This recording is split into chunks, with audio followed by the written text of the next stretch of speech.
Hot off the presses this morning, Canada and Colombia, a friendly announced that will take place at Sports Illustrated Stadium, SI Stadium in Harrison, New Jersey this fall. It will be played on Tuesday, October the 14th. It will be the fourth time that Canada and Colombia have played, including back in the 2000 Gold Cup when Canada beat them by 2-0 on the way to winning that event, as well as a couple of friendlies in 88 and 2014.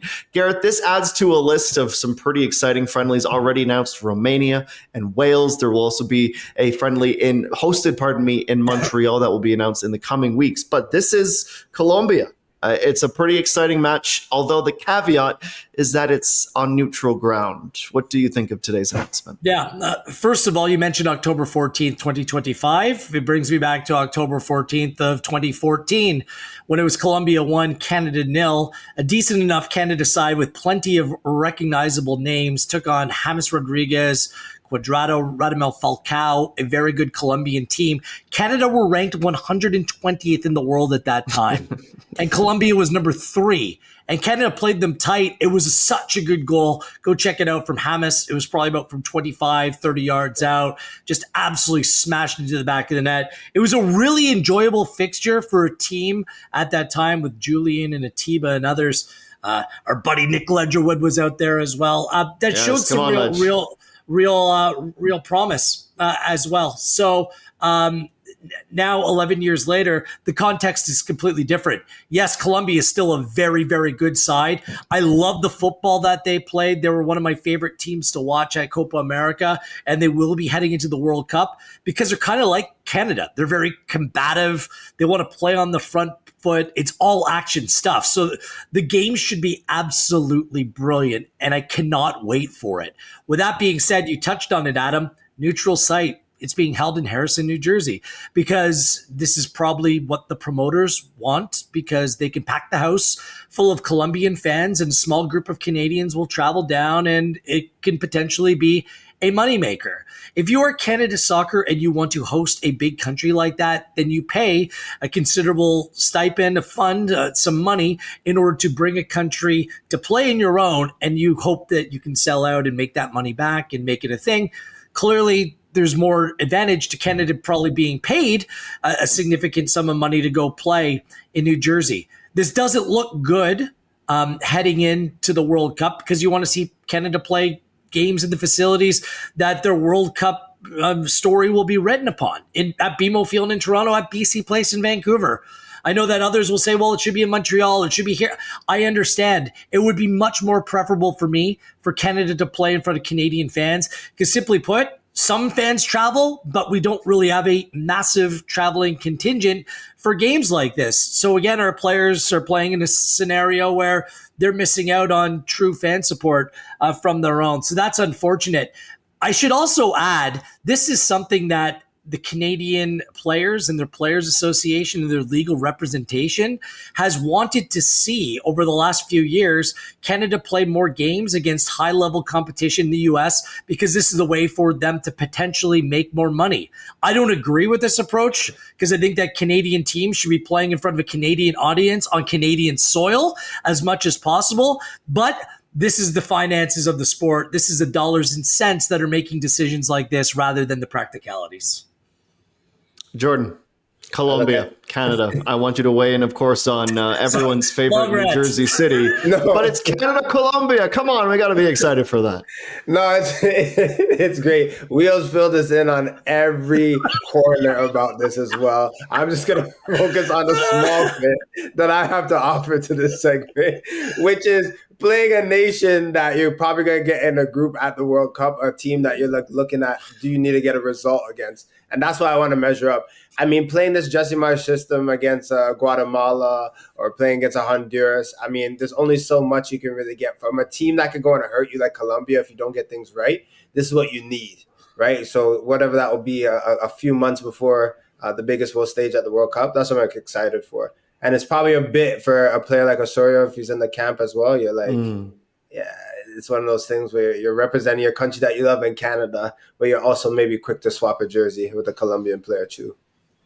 Jordan, the only issue that I take with that very succinct and salient piece of analysis, It was nice though. as we learned, It's tight. as we learned a couple of days ago, El Salvador also a team that can hurt you, and will Yes. probably try to. Literally Canada, hurt you. Colombia, and Harrison, New Jersey. We are excited for that one come the autumn.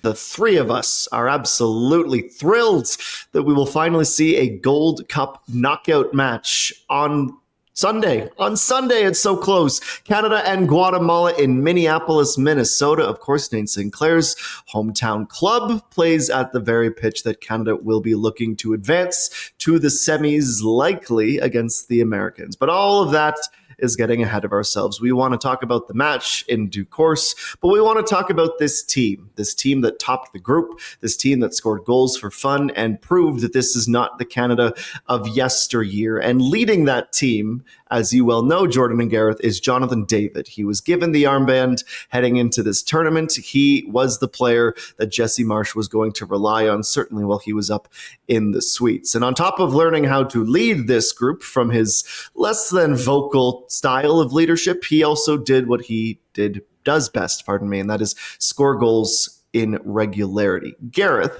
now that we are famously inside of a year to the World Cup and we're seeing what this team looks like without Alphonso Davies, is the argument there that Jonathan David is the most important player on this men's national team ahead of Mr. Davies? I don't think there's any question about that. And that's no disrespect to Alphonso Davies, who really is the poster boy for Canada soccer. But the man that continues to produce on the field is Jonathan David. A part of that, because these are two phenomenal players, David and Davies, and their careers will be forever linked based upon their age, based upon their emergence within the Canadian men's national team. But David has been a more regular presence in the Canada side. Out of the last 55 games that Canada has played, coming off of or going into World Cup qualifying in 2021, I mean, Jonathan David has played in 50 of those games, and Alphonso Davies in just 36 of them. And it's not Davies' fault. Like, injury has kind of derailed his Canadian career to a certain degree. I guess just more so in comparison to David, who's really taken full advantage and become the most irreplaceable player in this Canada side. We saw during World Cup qualifying that Canada can play without Alphonso Davies, and we've seen that on a number of other occasions as well. I really have to ask, what does Canada look like without the match winner that Jonathan David is for this team? He's now scored 34 goals for Canada. 11 of those have been match winners. And they're coming about with more regularity now that he gets a little bit later on in his Canada career. And he's still, 25? Like, this guy is a long ways to go. He's kind of taking upon the mantle of that irreplaceable player within a national team. And we oftentimes see this. Zlatan Ibrahimovic with Sweden, Erling Haaland with Norway. We can go down the list, like players who are the true focal point, and the group is simply not the same without them in the team. It's not just the goals, Adam. It's the overall high quality of play. It's now the leadership. It's the commitment. I was the first one to say it's crazy that he's playing in the Gold Cup, yet I love to see that he's committed to Canada. And I think that he's getting just rewards for doing so as well. So yes, Jonathan David is the most important player for Canada. I don't even think it's particularly close. And I think we're entering the territory where he's really going to be the leader, the lead candidate in terms of the discussion for best Canadian men's national team player ever. We're already reaching that point. Jenko, you asked about important. Who's the most important? Wheels used the word a couple of times that I agree with, irreplaceable. And I have another I to throw in there. Most influential player that Canada has. Get in. A lot of that has to do with where he's playing on the pitch as well. In the center, you're kind of like a 10 or sometimes a striker. You're able to score goals. You're able to pick up the ball and change games. But it also has to do with his commitment and his presence. Yeah, no one would talk about this guy. We want to say influential if sometimes he's checking in and out of games, but he's there in big moments. And then more importantly, you look at Jesse Marsh, the way that he's leaned on him to lead, but also just the press. And I'm not just talking about now where everyone's feeling like, and they're maybe getting behind this team a little bit and getting excited because they could win some silverware, or as my boy Jenko likes to say, some goldenware. I'm talking about when they played the Netherlands. And you're looking at the way he was hunting, and he really understood Marsh's how he wanted to play the game and his philosophies. He understood it quickly. Like his IQ of how to play the game and how to get into positions to succeed is exceptional. And I think that's why he's the most influential player for this team. Jordan, what do you think about that shout from Gareth that someday, and maybe we're not that far off, he might be at the summit as the most important Canadian men's national team player? Where would you put him amongst the greats, and where is this guy's ceiling? See, we could spend a show just on this question, but this is one of those things. I'll answer you, but I just have to give a little bit of context in terms of when people talk about the GOAT or the best player for a country, there's always timelines that matter, right? And I just feel like we don't get the Jonathan David. We needed that Tiba Hutchinson. We needed the Guzman. For then, the Craig Forrest, the Jimmy Brennans. Like, you needed those guys to break in the English Premier League and kill it overseas. But in terms of productivity, in terms of a player that kids everywhere want to go and see, in terms of having a number 10, Jay David, on the back of a jersey, like, he would be up there. I know that our country and this team they're in the limelight right now. And obviously, we just talked about the players that paved the way for them. But I'm just thinking of like that talent and that it factor. He has it. I mean, he's 25. He's getting into his prime. We have a good decade, God willing, of this guy just tearing it up for the national team and scoring goals. I think he's at the top of the list. Yeah. And those results matter, don't they?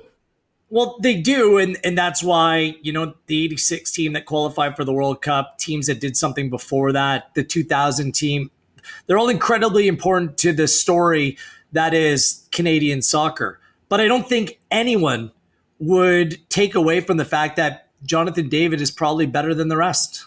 He's playing at an incredibly high level in his club football. He's already the leading goal scorer all time for the Canadian men's national team. He's averaging over a goal every 2 games for the men's national team, a program that typically has had trouble scoring goals. He's just on a different level. And again, that's no disrespect to others. He's just on a different level. Now, Davies is right there too. And Davies actually probably has superior talent, but I'm just going with actual production on the field. The injuries are part of Alphonso Davies' story, unfortunately. And career-wise, we may never see a more talented player for Canada than Alphonso Davies. But in terms of production right now and what we've seen, Jonathan David is already right there as the best Canadian men's player of all time. It's just, it's remarkable.